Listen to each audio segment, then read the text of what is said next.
অবশেষে পূর্ণাঙ্গ কাঠামো নিয়ে গঠন হচ্ছে জেলা পরিষদ। ৬১ জেলায় চলছে ভোট গ্রহণ, চলবে দুপুর ২টা পর্যন্ত। কেন্দ্রে কেন্দ্রে ভোটারদের সমাগম। নব্য জেএমবির শীর্ষ নেতারা নিহত হওয়ার পর সংগঠনটি শক্তিশালী করার দায়িত্ব পায় পলাতক মুসা। তথ্য পুলিশের, রাজশাহীর বাগমারায় তার বাড়ি ব্যবহার হতো ঘাঁটি হিসেবে। কিছুতেই রোধ করা যাচ্ছে না সিএনজি চালিত অটোরিকশার বাড়তি ভাড়া আদায়ের নৈরাজ্য। অসহায় যাত্রীরা, খাতকে নতুন করে ঢেলে সাজানোর পরামর্শ বিশেষজ্ঞদের। সৌন্দর্য বর্ধনের নামে হারিয়ে যাচ্ছে ঢাকা বিশ্ববিদ্যালয়ের কলা ভবনের সবুজ চত্বর। ক্ষুব্ধ শিক্ষার্থীদের কাজ বন্ধের দাবি, উপাচার্য বলছেন ভিন্ন কথা। এবং প্রথম জাপানি প্রধানমন্ত্রী হিসেবে পার্ল হারবার নৌঘাঁটি পরিদর্শন করলেন শিনজো অ্যাবে। সঙ্গে ছিলেন ওবামা। দ্বিতীয় বিশ্বযুদ্ধে নিহতদের স্মৃতিস্তম্ভে ফুল দিয়ে শ্রদ্ধা।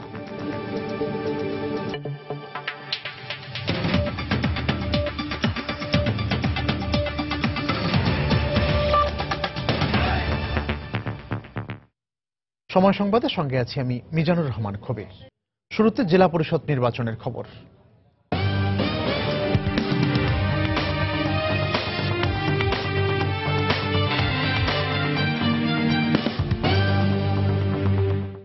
দেশের ৬১টি জেলায় চলছে জেলা পরিষদ নির্বাচনের ভোট গ্রহণ।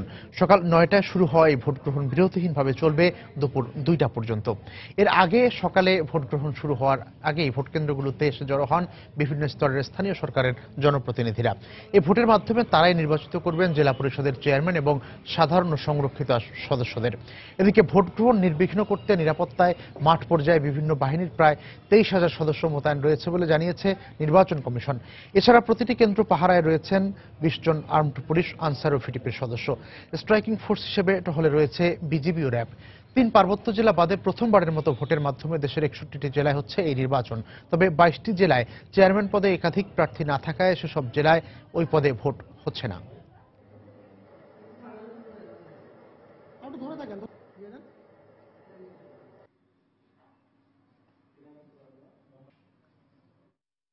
জেলা পরিষদ নির্বাচনে ভোট গ্রহণের খবর জানাতে এই মুহূর্তে রাজধানীর বনানী বিদ্যানিকেতন স্কুল অ্যান্ড কলেজে আছেন রিপোর্টার বেলায়েত হোসাইন এবং চট্টগ্রামে ডাক্তার খাস্তগীর সরকারি বালিকা বিদ্যালয় ভোটকেন্দ্রে আছেন সহকর্মী কমল দে।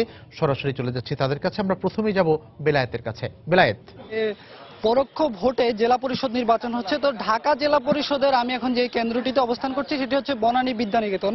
এটি হচ্ছে ঢাকা জেলা পরিষদের ১ নং ওয়ার্ড। সিটি কর্পোরেশনের ১২টি ওয়ার্ড নিয়ে জেলা পরিষদের এই ওয়ার্ডটি গঠিত। তো এখানে ভোটার সংখ্যা হচ্ছে ১৭ জন, তার মধ্যে নারী ভোটার ৪ জন আর বাকি ১৩ জন হচ্ছে পুরুষ ভোটার। এই পুরুষ ভোটার ১৩ জনের মধ্যে একজন হচ্ছে কিন্তু ঢাকা সিটির মেয়র আনিসুল হক। তিনি একটু আগে, মানে আমি যদি বলি যে এখানে প্রথম ভোটটি কিন্তু তিনি দিয়েছেন আনিসুল হক। এরপরে যে এখানে ২ জন নারী ভোটার ভোট দিয়েছেন, তারপরে কিন্তু এখন পর্যন্ত আর কেউ ভোট দিতে আসেনি। এরপর যেহেতু বেলা ২টা পর্যন্ত ভোট গ্রহণ চলবে, তো অন্য ভোটাররাও কিন্তু এর মধ্যে আসবে, তাদের ভোটাধিকার প্রয়োগ করবে। তো সাধারণত অন্য নির্বাচনগুলোতে যেরকম ভোটারদের যে ভিড় থাকে, এখানে যেহেতু ভোটার সংখ্যা কম, সরাসরি জনপ্রতিনিধিরা এখানে ভোট দিচ্ছেন, সেক্ষেত্রে কিন্তু এখানে ভিড়টা কিন্তু ভোটারদের ভিড়টা কিন্তু সেরকম নয়। তো এখানে অন্য নির্বাচনগুলোর মতোই কিন্তু এখানে আয়োজন, যদি আমরা বলি সবকিছু কিন্তু অন্য নির্বাচনগুলোর মতোই আছে। পোলিং এজেন্ট রয়েছেন, প্রিজাইডিং অফিসার রয়েছেন এবং আইন শৃঙ্খলা রক্ষাকারী বাহিনী রয়েছেন। তো আরেকটা বিষয় আমি আপনাকে জানিয়ে রাখছি যে ঢাকা জেলা পরিষদ নির্বাচনের যিনি চেয়ারম্যান প্রার্থী, তিনি কিন্তু বিনা প্রতিদ্বন্দ্বিতায় এর আগেই নির্বাচিত হয়ে গেছেন। এবং আমি যে ওয়ার্ডের কথাটি বলছি, সেই ওয়ার্ডেও কিন্তু বিনা প্রতিদ্বন্দ্বিতায় সদস্য প্রার্থী নির্বাচিত হয়েছেন। সংরক্ষিত আসনে এখানে ভোট চলছে। তো এই মুহূর্তে চট্টগ্রাম জেলা পরিষদে নির্বাচনের খবর জানাতে আমাদের সাথে আছেন সহকর্মী কমল দে। আমরা সরাসরি চলে যাচ্ছি তার কাছে।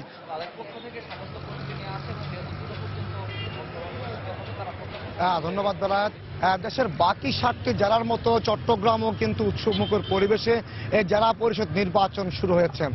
সকাল ৯টায় চট্টগ্রাম সিটি মেয়র আজমুন নাসির উদ্দিন ডাক্তার খাস্তগীর স্কুল বিদ্যালয়ে তার ভোটাধিকার প্রয়োগের মাধ্যম দিয়ে তিনি ১ নম্বর ভোটার হিসেবে তিনি ভোটাধিকার প্রয়োগ করেন।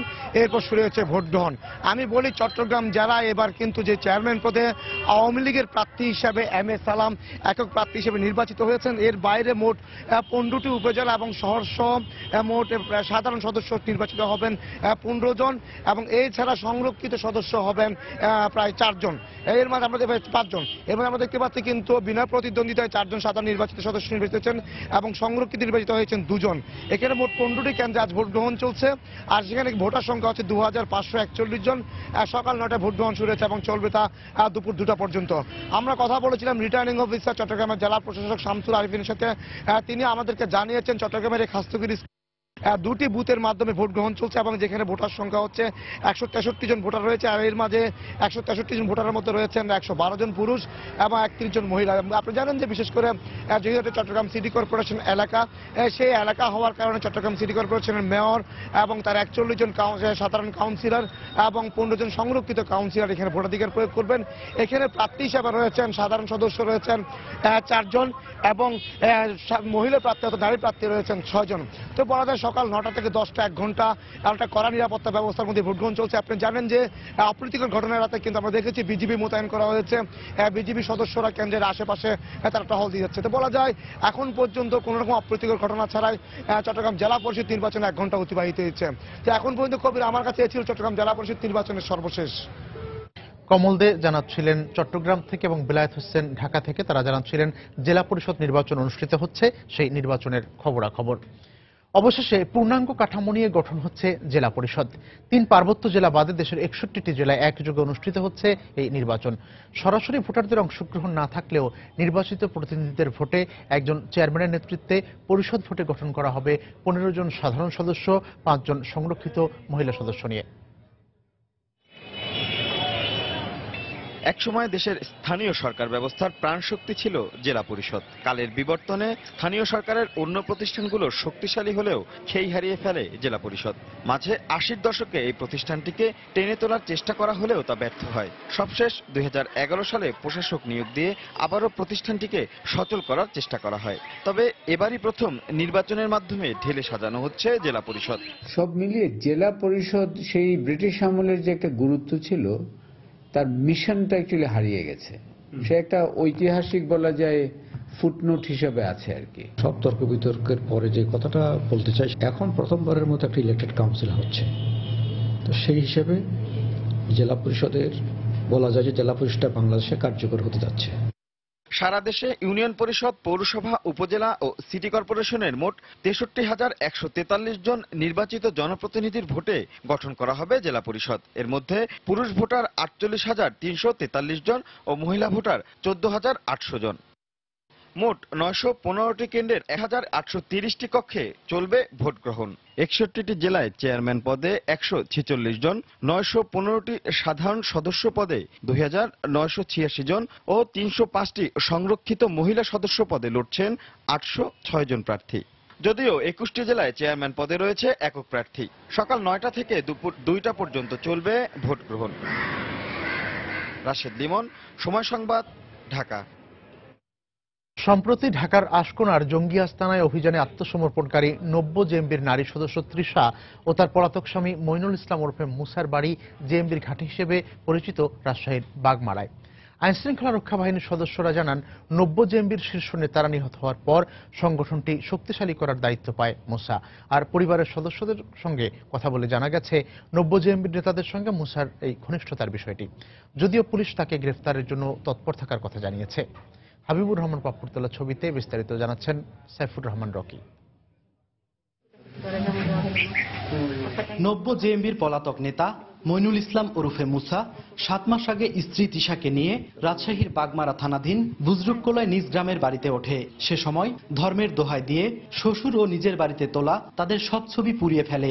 এরপর পরিবারের সদস্যদের বিদেশে চাকরির কথা বলে নিজ অংশের জমি বিক্রি করে স্ত্রীকে নিয়ে ঢাকায় পাড়ি জমায় মুসা। পরে বিদেশে যাবার কথা বলে পরিবারের সাথে যোগাযোগ বন্ধ করে দেয়। অবশ্য ঢাকার উত্তরায় থাকাকালীন মেজর জাহিদের সাথে তার ছেলের ঘনিষ্ঠতার কথা স্বীকার করেছেন মইনুল ওরফে মুসার মা। সম্প্রতি ঢাকার আশকোনায় জঙ্গি আস্তানায় অভিযানে আত্মসমর্পণকারী 90 জেএমবির 2 নারী সদস্য মেজর জাহিদের স্ত্রী জেবুন্নাহার শিলা ও তৃষাকে জিজ্ঞাসাবাদে আইনশৃঙ্খলা বাহিনী প্রাথমিকভাবে এসব তথ্য বেরিয়ে আসে। সে ছেলে যে এই পথে যাবে আমি ভাবতে পারিনি। এখন আমার দুর্ভাগ্য বিদেশ যাওয়ার জন্য যে পরিকল্পনা করছিল আর মা বোনের সাথে কথা বলে পরবর্তীতে ওরা মা এবং বোন জমি বিক্রি করার জন্য বলছিল। বিয়ের পরে আমার মেয়েকে দেখতাম যে জামাই বলতো যে পর্দা করতে হবে, পর্দা করলে ভালো হবে। 2015 শিক্ষাবর্ষে ওই এলাকার একটি কলেজে ভর্তি হলেও ফর্মে কোনো ছবি পাওয়া যায়নি তৃষার। কলেজ কর্তৃপক্ষের দাবি ভর্তি হলেও ক্লাস করেনি সে। কিভাবে ভর্তি হয়েছিল জানি না, আমি তাকে কোনোদিন ক্লাসে দেখিনি। আমাদের তাকে ক্লাসে বা ফার্স্ট ইয়ার ফাইনাল পরীক্ষা বা সাময়িক কোনো ইয়েতে তাকে অ্যাটেন্ড করতে দেখিনি। তবে এলাকাবাসী জানায় নিখোঁজ হবার আগে গ্রামে আসলেও বাড়ি থেকে খুব একটা বের হতো না মুসা। পাড়া কারোর সাথে কোনো যোগাযোগ ছিল না, ঘন ঘন আসতো না, তো ঢাকায় থাকতো, পড়াশোনা করতো, ওখানেই থাকতো। বাগমারায় নিখোঁজ বা মামলার তালিকায় নাম না থাকলেও মুসার আচরণ সন্দেহজনক হওয়ায় তাকে গ্রেপ্তারের জন্য আগে থেকে তৎপর থাকার কথা জানায় পুলিশ। মুসার তো বাবা মারা গেছে, মায়ের সঙ্গে ওনার মা তেমন খুব একটা ভালো তথ্য দিতে পারে নাই। তারপরে আমরা চেষ্টা করতেছিলাম যে মুসা কোথায় আছে, কি অবস্থা ছিল জানার জন্য। 90 জেএমবির শীর্ষ নেতারা আইন শৃঙ্খলা বাহিনীর অভিযানে নিহত হবার পর মুসা সংগঠনটিকে গোছানোর চেষ্টা করছিল বলে ধারণা করছে পুলিশ। তার স্ত্রী তৃষার বাড়ি বাগমারার সাইপাড়া গ্রামে। সাইফুর রহমান রকি, সময় সংবাদ, বাগমারা, রাজশাহী। সময় সংবাদে আরো থাকছে, তেমন শীত না পড়ায় ধস নেমেছে দেশের পুরাতন কাপড় বাণিজ্যে। আমদানির অর্ধেক দামও বিক্রি হচ্ছে না পণ্য, ক্ষতির মুখে ব্যবসায়ীরা।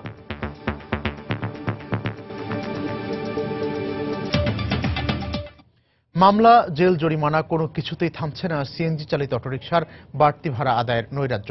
মিটারে না চলায় চালকদের ইচ্ছে মতো ভাড়াতেই গন্তব্য যেতে বাধ্য হচ্ছেন যাত্রীরা। এতে ক্ষোভ বাড়লেও বিআরটিএ বলছে সবার সম্মিলিত উদ্যোগ ছাড়া মিটারে ভাড়া কার্যকর করা সম্ভব নয়। তবে পরিবহন বিশেষজ্ঞরা বলছেন বিচ্ছিন্নভাবে জেল জরিমানা করে বিপুল সংখ্যক সিএনজি মালিককে নিয়ন্ত্রণ করা কঠিন। এজন্য সিএনজি খাতকে নতুন করে ঢেলে সাজানোর পরামর্শ তাদের। রিপোর্ট তাফসির বাবুর। হ্যাঁ যাবেন, চলেন। 250 টাকা কি? 250 কেন? মিটার আছে না আপনার?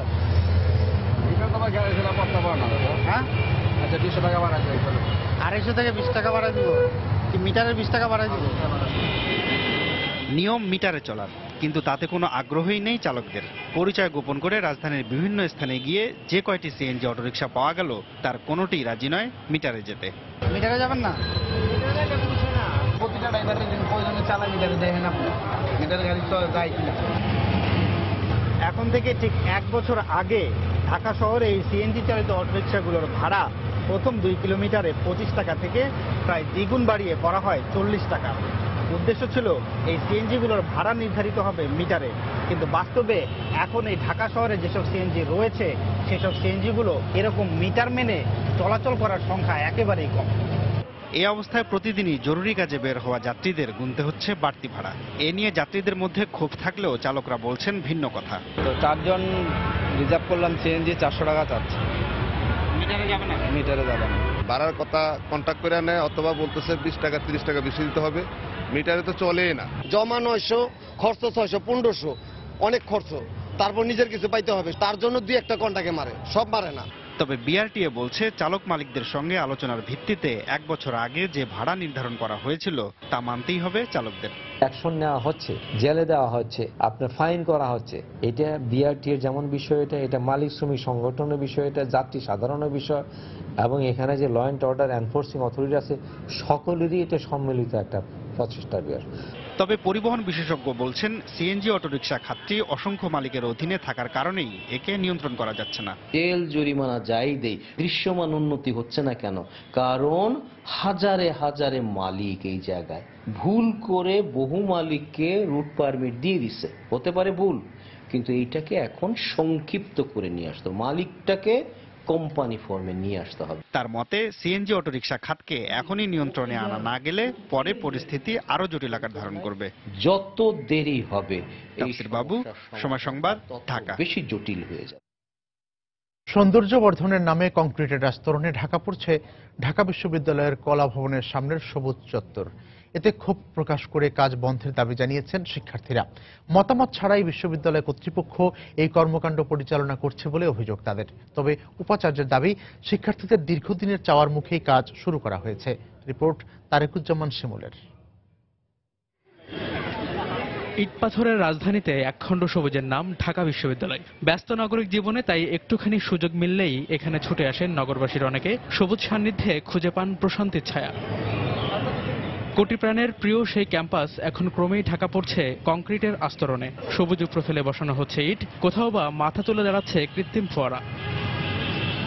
বেসরকারি বাণিজ্যিক প্রতিষ্ঠানের টাকায় চলা এই নির্মাণ কাজের সাইনবোর্ডে সৌন্দর্য বর্ধনের কথা বলা হলেও এতে উল্টো সৌন্দর্য হানি হচ্ছে বলেই মনে করছেন বিশ্ববিদ্যালয়ের শিক্ষার্থীরা। প্রথম যেদিন দেখেছি যে কাজটা এভাবে শুরু হচ্ছে সেদিন আসলে অনেকটা বিস্মিত হয়েছি। যে কাজটা করছে সেটা আমাদের একেবারে টোটালি পছন্দ হয়নি। সবুজ চত্বরটা আমাদের অনেক আরামদায়ক ছিল এবং উপকারী ছিল, যেমন আমরা এখানে গ্রুপ স্টাডি করতাম অনেকেই। এখানে নতুন নতুন কোনো গবেষণা তৈরি হচ্ছে না, নতুন কোনো জার্নাল বের হচ্ছে না, সেগুলোর দিকে প্রশাসন নজর দিচ্ছে না, কিন্তু আমাদেরকে দেখাচ্ছে এখানে উন্নয়ন হচ্ছে এবং সেই উন্নয়নটা কি ইট দিয়ে কিছু জিনিসপত্র বানিয়ে দেওয়া।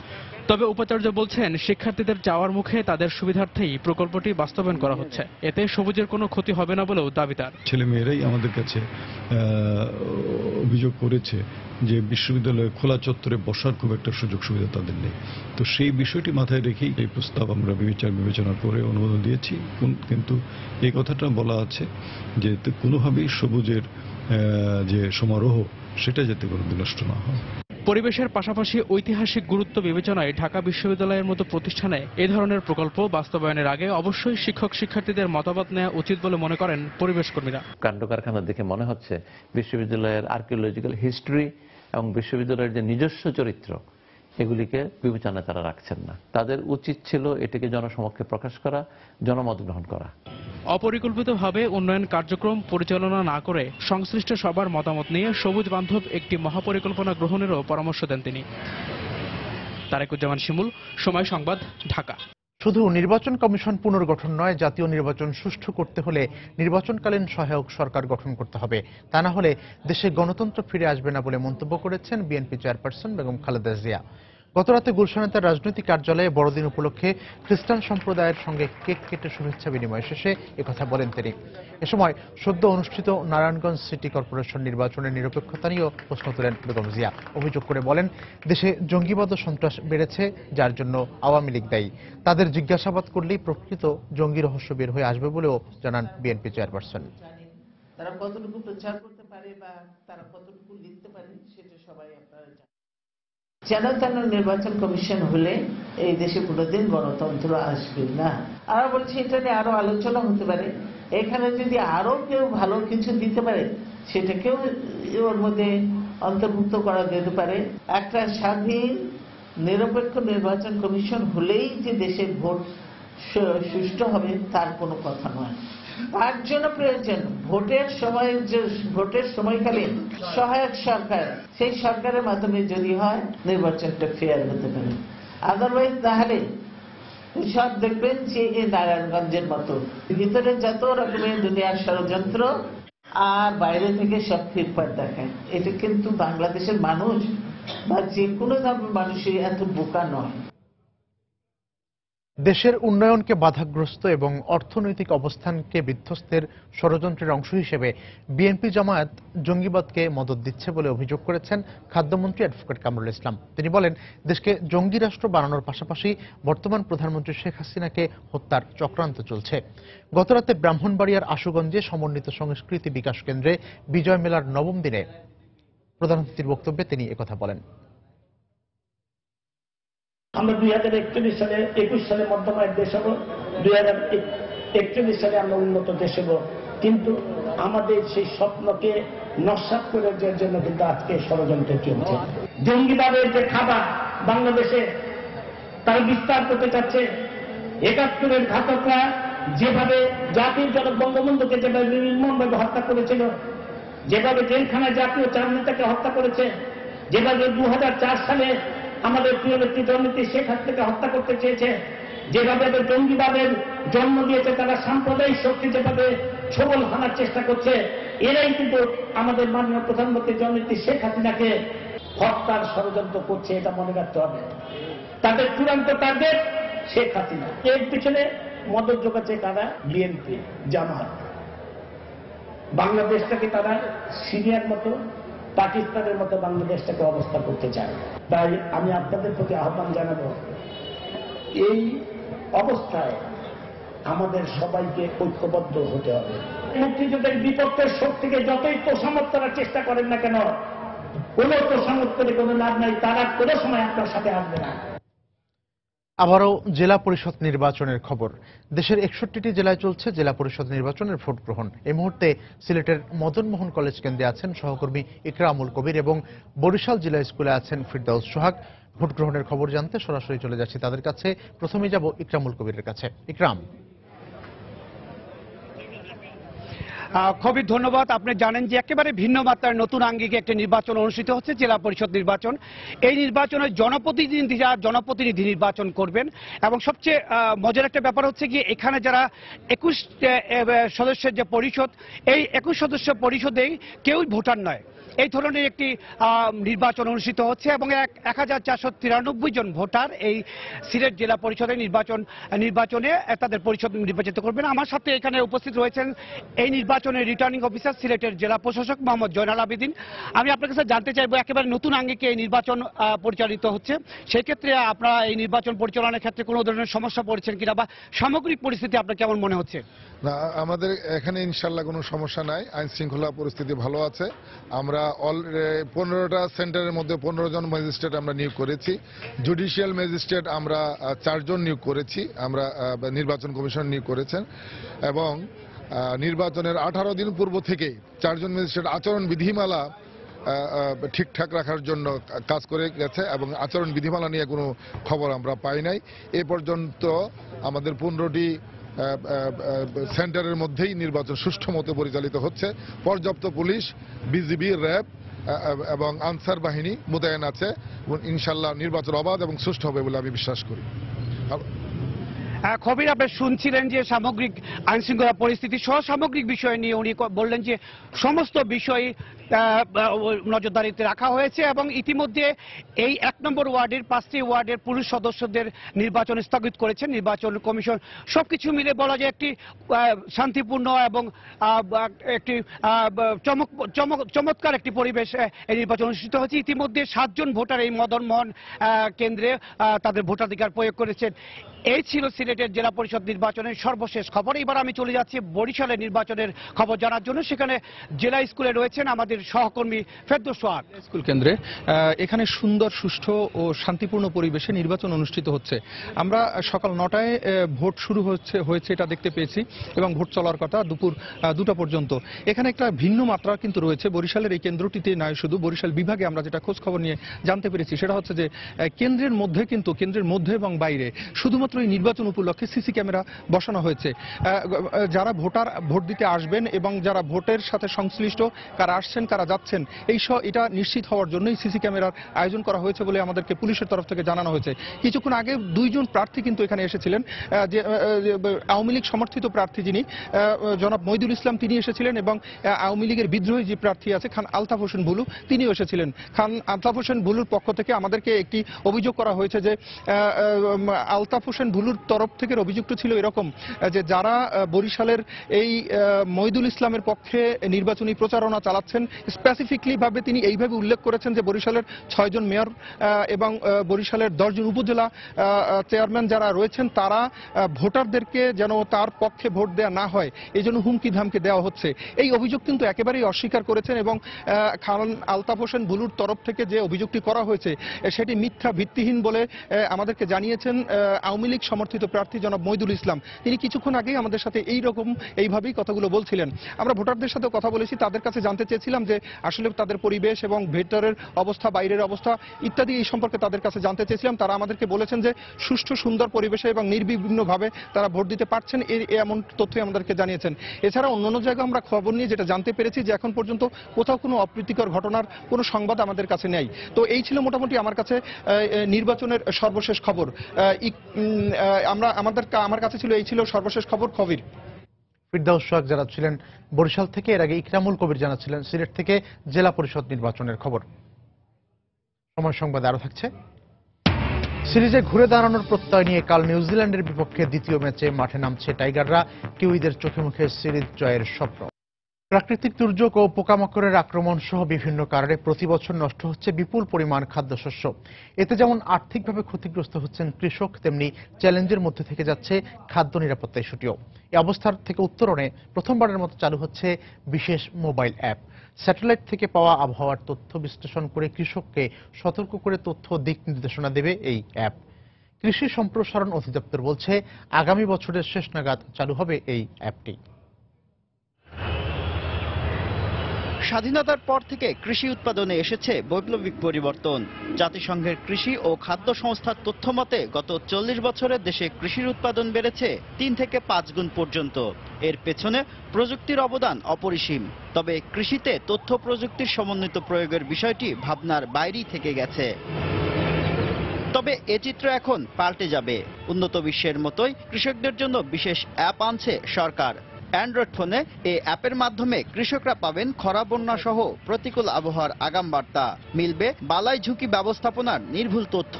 এমন উদ্যোগে উপকৃত হওয়ার আশা কৃষকদের। বড় বই পাওয়া গেল যে ধানের মধ্যে এটা দিয়েন না, বা এটা করেন, বা এটা দিলে ধান বাড়বো বা ফলন তো ভালো হইব, তাইলে আর কেউ কাছে আমাকে কেউ কাছে দৌড়াইতে হইল না। খুব সহজে তাড়াতাড়ি জেনে আনতে পারি, তাহলে আমাদের সুবিধা হবে। পোকামাকড়ে খুব আক্রমণ করতে পারবো না। কৃষি সম্প্রসারণ অধিদপ্তর বলছে প্রাথমিকভাবে রংপুর, বরিশাল ও ময়মনসিংহ সহ দেশের 12টি জেলায় পরিচালিত হবে এই কার্যক্রম। আমাদের আবহাওয়া অধিদপ্তর এবং স্পার্সকে সম্পৃক্ত করে প্রতিদিনের আবহাওয়া বার্তা যাতে কৃষকদের কাছে পৌঁছায়। আগামী বছরের শেষ নাগাদ এই ডিজিটাল ফর্মে কৃষি তথ্য এবং প্রযুক্তি সম্প্রচারের অনেক গুরুত্বপূর্ণ উত্তরণ আমরা দেখতে পাব। এ উদ্যোগকে স্বাগত জানিয়ে প্রযুক্তির সঙ্গে কৃষকদের যোগাযোগ সহজ করার তাগিদ কৃষিবিদদের। ইউনিয়ন পর্যায়ে যদি প্রতিটি গ্রাম থেকে 5 জন করে এলিট কৃষক বা শিক্ষিত কৃষক তাদেরকে যদি নিয়ে ট্রেনিং দেওয়া যায়, প্রতিটি গ্রামের লোককে সচেতন করা সম্ভব। কৃষি সম্প্রসারণ অধিদপ্তরের তথ্য মতে দেশে প্রতি বছর উৎপাদিত মোট কৃষি পণ্যের 10 থেকে 15% নষ্ট হয় শুধু পোকামাকড়ের আক্রমণে। তথ্য প্রযুক্তির কার্যকর সমন্বয়ে ফসলের ক্ষতি ন্যূনতম পর্যায়ে নামিয়ে আনা সম্ভব বলে মনে করেন কৃষিবিদরা। এজন্য মাঠ পর্যায়ে কাজের অভিজ্ঞতা সম্পন্ন ব্যক্তিদের অ্যাপ তৈরিতে সম্পৃক্ত করার পরামর্শ তাদের। শুভ খান, সময় সংবাদ, ঢাকা। চাহিদার তুলনায় 3 গুণ বেশি আমদানির পাশাপাশি কাঙ্ক্ষিত শীত না পড়ায় ধস নেমেছে দেশের পুরাতন কাপড় বাণিজ্যে। জলবায়ু পরিবর্তনের কারণে এবারের শীত মৌসুমে এখন পর্যন্ত উষ্ণ আবহাওয়া বিরাজ করায় আমদানির অর্ধেক দামেও বিক্রি হচ্ছে না এসব পণ্য। এতে ব্যাপক আর্থিক ক্ষতির মুখে পড়েছেন আমদানিকারক এবং সাধারণ ব্যবসায়ীরা। রিপোর্ট কমলদের।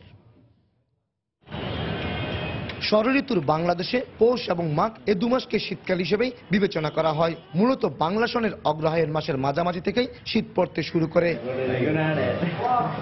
কিন্তু এবছর অগ্রহায়ণ পেরিয়ে পৌষের মাঝামাঝিতে আমেজ পেল জেঁকে বসেনি শীত। হালকা কুয়াশা থাকলেও নেই তেমন ঠান্ডা। এতে দেশের পুরাতন কাপড়ের বেচাকেনায় চরম মন্দা চলছে। ঠান্ডা নাই বেচা কিনা নেই, সব লোকসান আছে আমরা বর্তমানে। শীতের আগে অনেক মাল গুদামজাত করে রাখছি, বাট এখন তো বিক্রি হচ্ছে না। শীত না থাকলে মানুষ চাহিদা নেই, চাহিদা থাকলে দাম পাওয়া যায় না, দাম নেওয়া যায় না। স্বাধীনতার পর প্রথম দিকে যুক্তরাষ্ট্র, যুক্তরাজ্য, অস্ট্রেলিয়া এবং বেলজিয়াম থেকে আমদানি হতো পুরাতন জ্যাকেট, সোয়েটার, কম্বল, কোট এবং বেবি স্যুট। কিন্তু এখন আমদানি হচ্ছে জাপান, দক্ষিণ কোরিয়া এবং তাইওয়ান থেকে। প্রতিটি গার্ড 5 থেকে 12,000 টাকা ধরে আমদানি করতে হলো। বর্তমানে পাওয়া যাচ্ছে না কাঙ্ক্ষিত মূল্য। 6,000 টাকা করে গেঞ্জি কিনছি, সেই গেঞ্জি বিক্রি করতেছি বর্তমানে 1300 টাকা, 1400 টাকা। যেভাবে মালের দাম পড়ে গেছে আমাদের লক্ষ লক্ষ টাকা, গুদাম ভাড়া, তারপর আমাদের আনুষঙ্গিক খরচ, তারপরে সে স্টাফের বেতন, এগুলা আমরা খুব কষ্ট হচ্ছে। ব্যবসায়ীরা জানান শীত না পড়া শীতবস্ত্রের চাহিদা একেবারে কম, তার উপর আমদানি হয়েছে চাহিদার অন্তত 3 গুণ বেশি। ব্যবসায়ীদের অভিযোগ বেশি লাভের আশায় লাইসেন্সের অপব্যবহার করে অতিরিক্ত আমদানি করা হয়েছে। আমাদের প্রয়োজন 300 থেকে 600 ঘন্টা পুরো বাংলাদেশে 1 বছরের জন্য, কিন্তু এখানে 900 ঘন্টার মতো ইনপুট হয়েছে। পুরানো ব্যবসা সবাই সাফার করতেছি আজকে অনেকদিন যাবত, কিন্তু আমরা যে আশা যদি মাল ক্রয় করছি আশা বিক্রি হচ্ছে না। বাংলাদেশে মাত্র 8 থেকে 10 জন আমদানিকারক থাকলেও পাইকারি বিক্রেতা রয়েছেন কয়েকশো। প্রতিটি কন্টেইনার অন্তত 250 বেল বা গাঁট আনা যায়। আর 1 কন্টেইনার শীতবস্ত্র আমদানি মূল্য ধরা হয় 12 থেকে 15 লাখ টাকা। কমল দে, সময় সংবাদ, চট্টগ্রাম। নোয়াখালীর মেঘনা নদীতে জেগে উঠেছে হাজার হাজার একর ভূমি। এসব চরের কোনো নীতিমালা এবং গোচারণ ভূমি না থাকায় ব্যাহত হচ্ছে পশুপালন। তবে ভূমি বন্টনের নীতিমালা হচ্ছে বলে জানান জেলা প্রশাসক।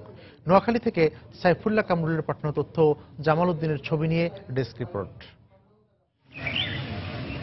গবাদি পশু প্রতিপালন করে সচ্ছলভাবে জীবনযাপনের স্বপ্ন কোম্পানিগঞ্জ উপজেলার চর এলাহি ইউনিয়নের মানুষের, কিন্তু নিজের জমি এবং সরকারি গোচারণ ভূমি না থাকায় স্বপ্ন পূরণে বাধার সামনে পড়তে হচ্ছে তাদের। কেন গরু গোতান রাখতাম অনেক অসুবিধা, যেখানে ঘাস খাওয়াইতাম যায় সেখানে মানুষের বাধা দেয়, নানান ধরনের কথা বলে। তবে নোয়াখালী উপকূলীয় এলাকার যেদিকে তাকানো যায় সেদিকেই মাইলের পর মাইল জেগে উঠেছে নতুন চর।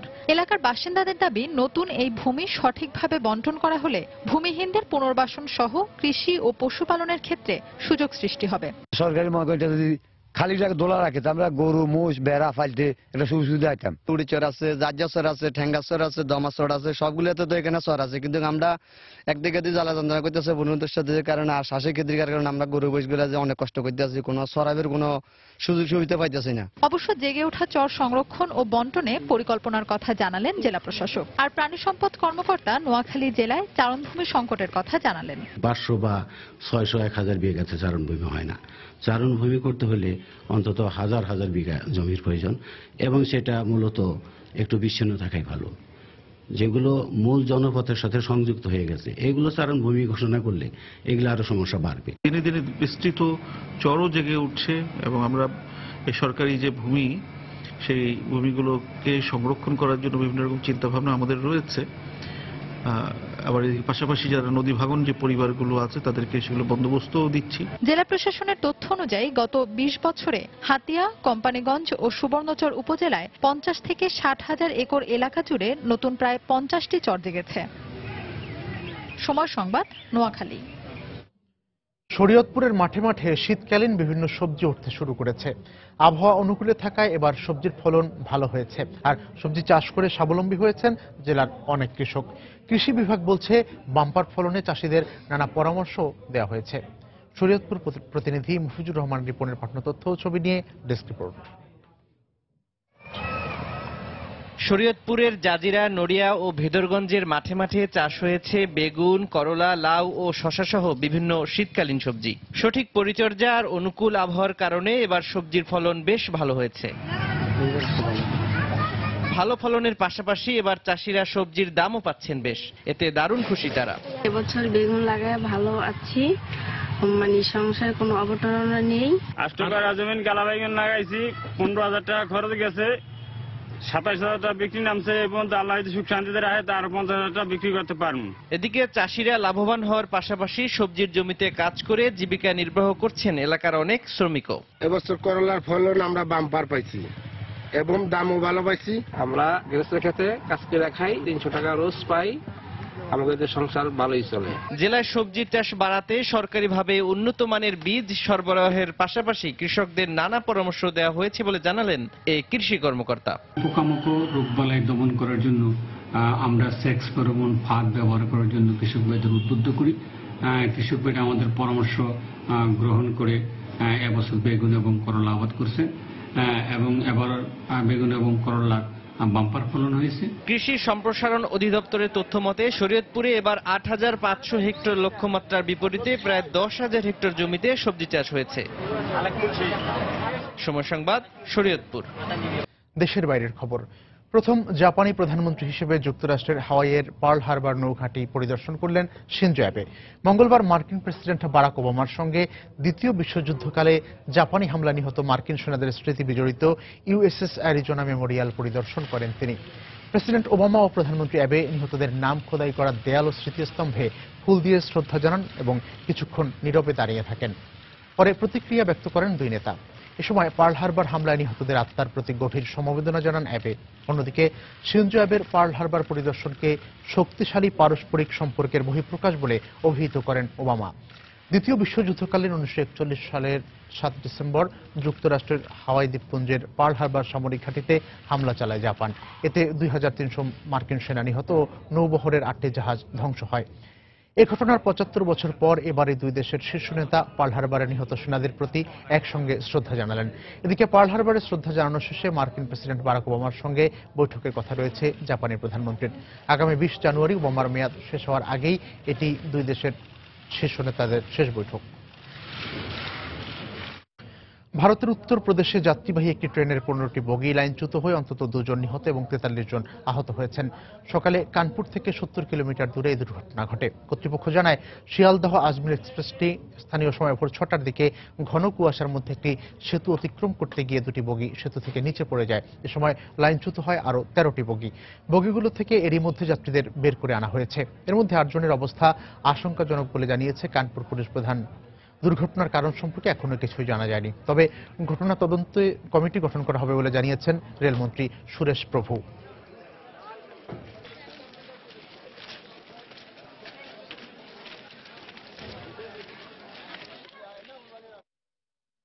বাংলাদেশের নিউজিল্যান্ড সফর প্রসঙ্গ।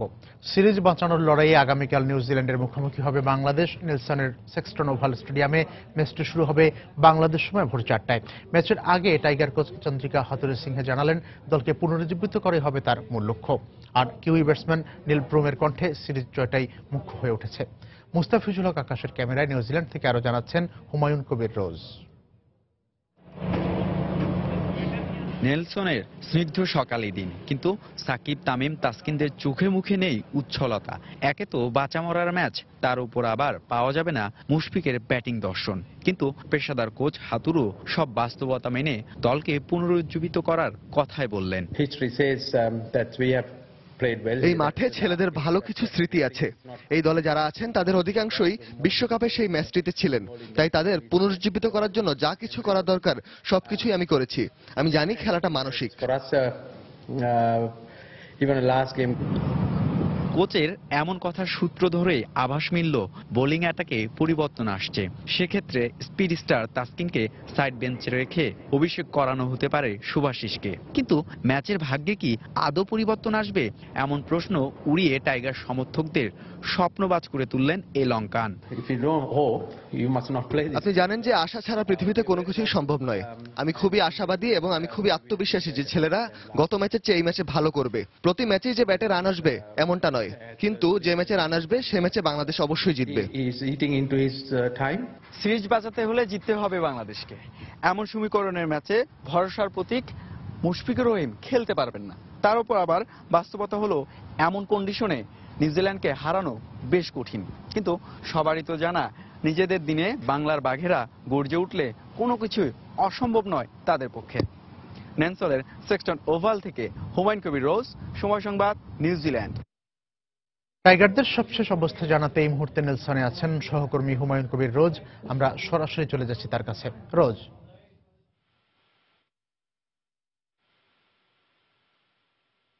একটা দীর্ঘ সময় করেনি, তবে ব্যাটিং, বোলিং, ফিল্ডিং তিন বিভাগই কিছুটা নির্ভর থেকে আজকে অনুশীলন করেছে। খুব একটা দীর্ঘ সময় করেনি, তবে ব্যাটিং, বোলিং, ফিল্ডিং তিন বিভাগই কিছুটা তারা গা গরম করে নিয়েছে। বাংলাদেশ আজকে বেশ সিরিয়াস ছিল তাদের অনুশীলন। আপনি জানেন যে কবির, যে ক্রাইস্টচার্চে প্রথম ম্যাচ হারার পর বাংলাদেশের এখন যে ম্যাচটা দাঁড়িয়েছে সেটা শুধু বাঁচা মারার লড়াই। এই ম্যাচে জিতলেই কিন্তু বাংলাদেশ সিরিজে ফিরবে, নয়তো বা বাংলাদেশ সিরিজ হেরে যাবে। আর একটা বিষয় কবির আপনাকে জানিয়ে রাখছি, একটা দুঃসংবাদ, একটা ধাক্কা। কালকে নেলসনে মাঠে নামবার আগে বাংলাদেশের যে ডিপেন্ডেবল ব্যাটসম্যান, অন্যতম সেরা ব্যাটসম্যান, অন্যতম ভরসার প্রতি বাংলাদেশের ব্যাটিং স্তম্ভ বলা হয় মুশফিকুর রহিম, যিনি কিন্তু আসলে ক্রাইস্টচার্চের ওই ম্যাচে ৪২ রানের একটা ইনিংস খেলে বাংলাদেশকে কিছুটা হলেও স্বপ্ন দেখাচ্ছিলেন। সেই মুশফিকুর রহিম কিন্তু শেষ পর্যন্ত দল থেকে ছিটকে গেছেন।